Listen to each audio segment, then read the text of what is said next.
Faruk Ahmed chief inspector ও provider বিসমিল্লাহ কার্ডের মিসকো। অনেকে আমাদের কাছে জানতে চেয়েছিলেন যে অটো গাড়ি কিভাবে চালাবো, কিংবা অটো গাড়ি চালানোর নিয়মটা কি, কিভাবে চালাইলে অটো গাড়ি খুব সহজে চালানো যায়। যে জিনিসগুলো লক্ষ্য রাখলে আপনি দ্রুত সময়ের ভিতরে অটো গাড়ি চালানো শিখতে পারেন। যেমন ফার্স্ট অফ অল আপনি খেয়াল রাখতে হবে, যখন আপনি ড্রাইভিং সিটে বসবেন, আপনার ড্রাইভিং সিটের সিট বেল্টটা অবশ্যই লক করতে হবে। আপনি সিট বেল্ট অবশ্যই আপনি সিট বেল্ট লক করতে হবে। সিট বেল্ট লক ছাড়া যদি আপনি গাড়ি চালান বা সিট বেল্ট যদি না বাঁধেন, তাহলে বিশেষ করে আপনি ফাইন দিতে হয়, জরিমানা দিতে হবে। যখন একজন চালক ড্রাইভিং সিটে বসবে, বসার সাথে সাথে সিট বেল্ট লক করতে হবে, সিট বেল্ট বাঁধতে হবে। এভাবে সিট বেল্টে টান দিয়ে আপনি এইভাবে সিট বেল্টটা লক করে ফেলতে হবে। সিট বেল্ট লক করার পরে আপনি খেয়াল রাখতে হবে, যখন আপনি ড্রাইভিং সিটে বসবেন, আপনার ড্রাইভিং সিটে 3টা গ্লাস থাকবে, যেগুলোতে আমরা বলি লুকিং গ্লাস বা মিরর গ্লাস। ডাইনে বামে যে গ্লাসগুলো থাকবে এগুলোর নাম হচ্ছে লুকিং গ্লাস, আর সামনে যে গ্লাসটা থাকবে এটার নাম হচ্ছে মিরর গ্লাস। এই 3টা গ্লাস আপনি যেভাবে বসা আছেন গাড়িতে ড্রাইভিং সিটে, ঠিক বসা থেকে ইজিলি দেখা যাচ্ছে কিনা এগুলো আগে খেয়াল করতে হবে বা ঠিক করে নেবেন। দ্বিতীয় বিষয় হচ্ছে, আমরা যখন ড্রাইভিং করব, বিশেষ করে আমরা যখন অটো গাড়ি চালাই, তখন আমাদের আসলে মূলত অটো গাড়ি চালানো একবারে সহজ। যদি আমার জানা থাকে তাহলে অটো গাড়ি চালানো সহজ। ফার্স্ট জানতে হবে যে অটো গাড়িতে যে 2টা ফেডারেল থাকে, এই 2টা ফেডারেলের কাজ কি। যেমন নিচেতে যে 2টা ফেডারেল থাকে পায়ের কাছে, এটা বাম দিকেরটার নাম হচ্ছে, এই যে আমার পা যেখানে আছে এটার নাম হচ্ছে ব্রেক, আর এটার নাম হচ্ছে অ্যাক্সিলারেটর। অ্যাক্সিলারেটর চাপ দিলে সাধারণত আমরা জানি যে গাড়ির গতি বৃদ্ধি হয় বা গাড়ির গতি বাড়ে। আবার অ্যাক্সিলারেটর যখন আমরা ছেড়ে দিই তখন ধীরে ধীরে গাড়ির গতি কমতে থাকে। সো আমরা যখন গাড়ি চালাবো অ্যাক্সিলারেটর চাপ প্রয়োগ করলে ধীরে ধীরে গাড়ির গতি বাড়বে।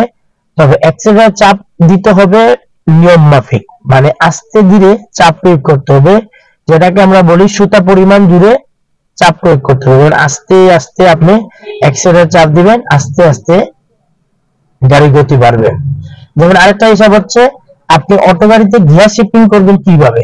যেমন অটো গাড়িতে গিয়ার শিফটিং করতে হলে ফার্স্ট আপনার যে কাজটা করতে হবে, আগে আপনি ব্রেকে পুশ করতে হবে, এরকম ভাবে জুড়ে ব্রেকে চাপ দিতে হবে। হাফ চাপ বা হালকা চাপ দেওয়া যাবে না। যখনই আপনি অটো গাড়িতে গিয়ার শিফটিং করবেন, তখন আগে আপনি ফুল ব্রেকে চাপ প্রয়োগ করতে হবে।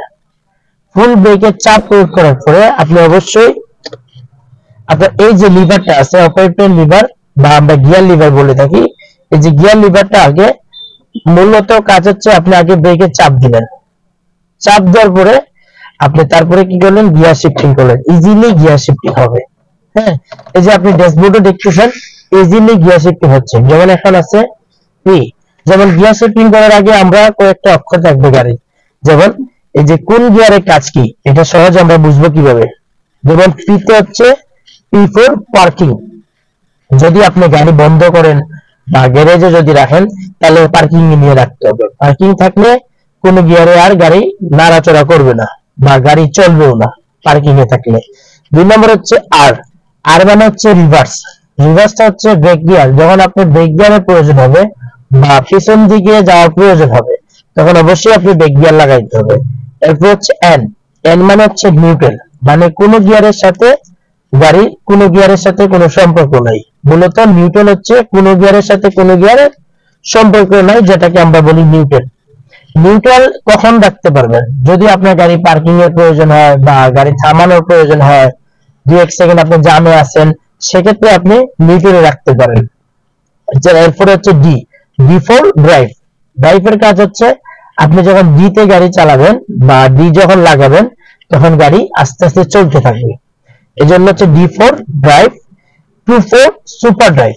সুপার ড্রাইভ বলতে আমরা কি বুঝি, যেমন আমরা যদি বুঝতে চাই কিংবা বুঝাতে চাই কিংবা আপনি যদি বুঝতে চান কি করতে চান, টুতে হচ্ছে যদি আপনি খাড়া পাহাড় বা উঁচু রাস্তা, যেটাকে বলে শক্তির প্রয়োজন, হ্যাঁ, তাহলে আমরা এটাকে বলি 2 ফর সুপার ড্রাইভ।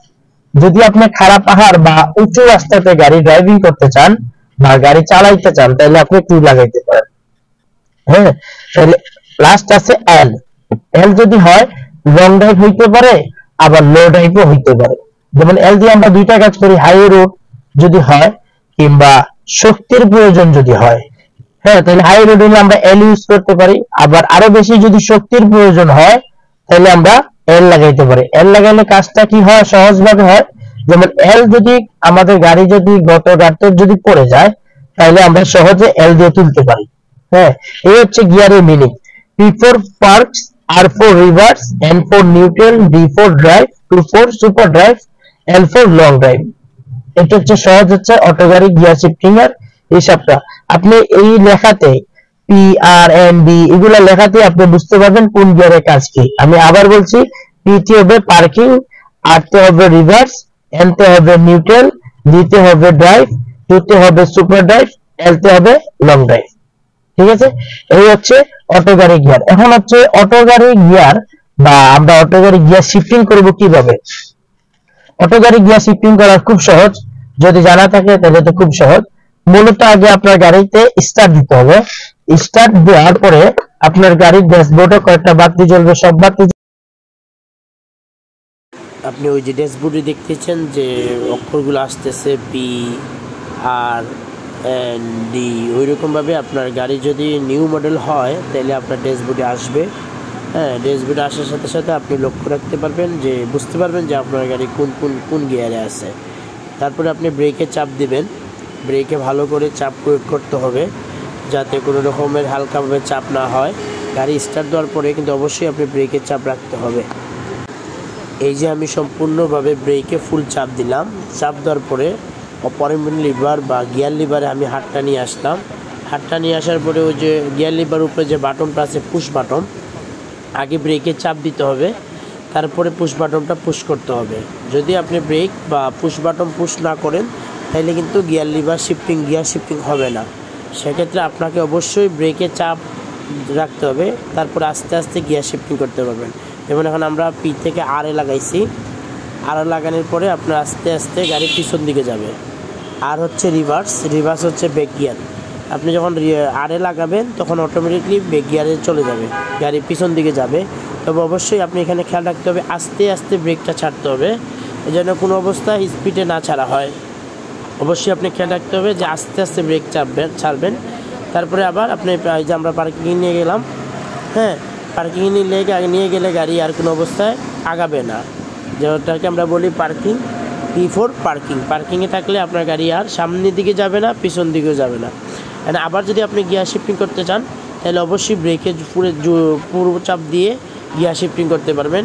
এই যে আমরা শিফটিং করতেছি পি ডি, এখন লাগানো হয়েছে ডিতে আপনি এখন গাড়ি সামনের দিকে যাবে। ডি ফর ড্রাইভ ফর হচ্ছে আপনার সামনের দিকে যাবে। যখন আপনি ডি লাগাবেন তখন আস্তে আস্তে আস্তে আপনি ব্রেকটা ছাড়তে হবে, কোনো অবস্থায় জুড়ে ছাড়া যাবে না কিংবা সম্পূর্ণ ছাড়া যাবে না। যখন আপনি ডিতে গাড়ি ড্রাইভ করবেন কিংবা ডি লাগাবেন তখন আস্তে আস্তে যখন আপনি ব্রেকটা ছাড়বেন গাড়ি অটোমেটিকলি তার রানিং হতে শুরু করবে। হ্যাঁ, যখন আপনি আস্তে আস্তে ছাড়বেন, যখন আপনি রোডে উঠে পড়বেন কিংবা রোডে চলে যাবেন তখনই আপনি আস্তে আস্তে তারপরে চাইলে অ্যাক্সিলারেটর দিতে পারেন। ডিতে লাগালে কিন্তু সামনের দিকে গাড়ি যাবে, তবে অবশ্যই খেয়াল রাখতে হবে পিছন দেখে তারপরে আপনার গাড়ি অগ্রসর করতে হবে। কোনো অবস্থায় ডান বাম না থেকে কিন্তু গাড়ি রাস্তায় উঠানো যাবে না। হ্যাঁ, এই নিয়মগুলো লক্ষ্য রেখে তারপর আপনি আস্তে আস্তে গাড়ি অগ্রসর করতে পারবেন। কিন্তু সবসময় খেয়াল রাখবেন যখন আপনি গিয়ার শিফটিং করবেন তাতে আপনার যখন গিয়ার শিফটিং করবেন তখন কিন্তু যেন আপনার ব্রেকের পূর্ণ চাপ থাকে। হ্যাঁ, আমরা কিন্তু অটো গাড়িতে দুই রকমের সিস্টেম হয় ব্রেকের। ফার্স্ট কাজ হচ্ছে যখন আমরা গিয়ার শিফটিং করব তখন ব্রেকের চাপ দিয়ে গিয়ার শিফটিং করতে হবে, আর যখন আমরা রানিং করব তখন কিন্তু ব্রেকের চাপ দিলে গাড়ি কিন্তু থেমে যাবে। সেক্ষেত্রে আবার আমরা অনেকে জানি যে ব্রেক ছাড়া এখন আমরা গাড়ি নিউট্রালে আছে, নিউট্রালে থাকলে কি হবে, নিউট্রালে থাকলে গাড়ি যেমন আমরা নিউট্রালে রাখি কোন সময় বা কখন আপনি নিউট্রালে রাখবেন। যদি চান আপনি জামে আসেন বা ইয়েতে আসেন তখন আপনি চাইলে নিউট্রালে রাখতে পারবেন। আবার অনেক সময় আমরা মনে করি যে ব্রেক ছাড়া গিয়ার শিফটিং হয় কি না। হ্যাঁ, অবশ্যই রানিং অবস্থায় ব্রেক ছাড়া গিয়ার শিফটিং হবে। এই ক্ষেত্রে করতে হবে আপনার ডির পরে যদি 2 থাকে তাহলে 2তে নিতে পারেন, এলে নিতে পারেন। এটা হচ্ছে রানিং অবস্থায় ব্রেক ছাড়া গিয়ার শিফটিং করা যায়। যখন আপনি ব্রেক ছাড়া গিয়ার শিফটিং করতে চাবেন তখন অটোমেটিকলি হবে। এই যে আমরা এখন ব্রেক ছাড়া গিয়ার শিফটিং করতেছি, অটোমেটিকলি গিয়ার শিফটিং হচ্ছে, ব্রেকের কোনো প্রয়োজন নাই। তবে এটা না করা ভালো। হ্যাঁ, আপনি অবশ্যই এই যে আমরা সবসময় ব্রেকে চাপ দিয়ে সব কিছু করতে হবে। সো আপনারা যখন গাড়ি চালাবেন তাহলে অবশ্যই এগুলোর প্রতি লক্ষ্য রাখতে হবে, লক্ষ্য করে তারপরে গাড়ি চালাবেন। ব্রেক বা সাহায্যে ছাড়া আপনি গিয়ার শিফটিং করতে চাইলেও পারবেন না। ব্রেক ছাড়া কিন্তু গিয়ার শিফটিং হবে না। আগে ব্রেকে প্রেস করতে হবে, তারপরে ওই যে লিভারটা আছে লিভারটা প্রেস করতে হবে, তারপরে আপনি যে কোনো গিয়ারে শিফটিং করতে পারবেন। P, R, D, 2, L এইভাবে যে কোনো গিয়ারে শিফটিং করতে পারবেন। আবার চাইলে আপনি পার্কিংয়ে রাখতে পারবেন। তবে মনে রাখতে হবে পার্কিংয়ে থাকলে, পিতে থাকলে কিন্তু পার্কিং, আরে থাকলে রিভার্স, এনে থাকলে নিউট্রাল, ডিতে হচ্ছে ড্রাইভ, টুতে হচ্ছে সুপার ড্রাইভ, এলতে হচ্ছে লং ড্রাইভ। এই বিষয়টা আপনি অবশ্যই লক্ষ্য রাখতে হবে যে কোন গিয়ারে কোন কাজটা করতে চান। হ্যাঁ, অবশ্যই গাড়ি যখন অটো গাড়ি আপনি চালাবেন ব্রেকের চাপ দিয়ে আগে ব্রেকের চাপ দিবেন, তারপরে অটোমেটিক লিভারটা আছে যেটা আছে গিয়ার লিভার আমরা বলি, ওটাকে আপনি চাপ দিবেন, তারপরে আপনি গিয়ার শিফটিং করতে পারবেন। যেমন এক্সেলেটার যে হিসাবটা আছে এটা আপনার যখন চাপ দিবেন, বা এক্সেলেটারের কাজ কি, এক্সেলেটারের কাজ হচ্ছে আপনি যখন এক্সেলেটার চাপ দিবেন তখন তার গাড়ি গতি বাড়বে, এখানে শক্তি বাড়বে। তো অবশ্যই এগুলো খেয়াল করে গাড়ি চালাবেন, তাহলে আপনি দ্রুত সময় গাড়ি চালানো শুরু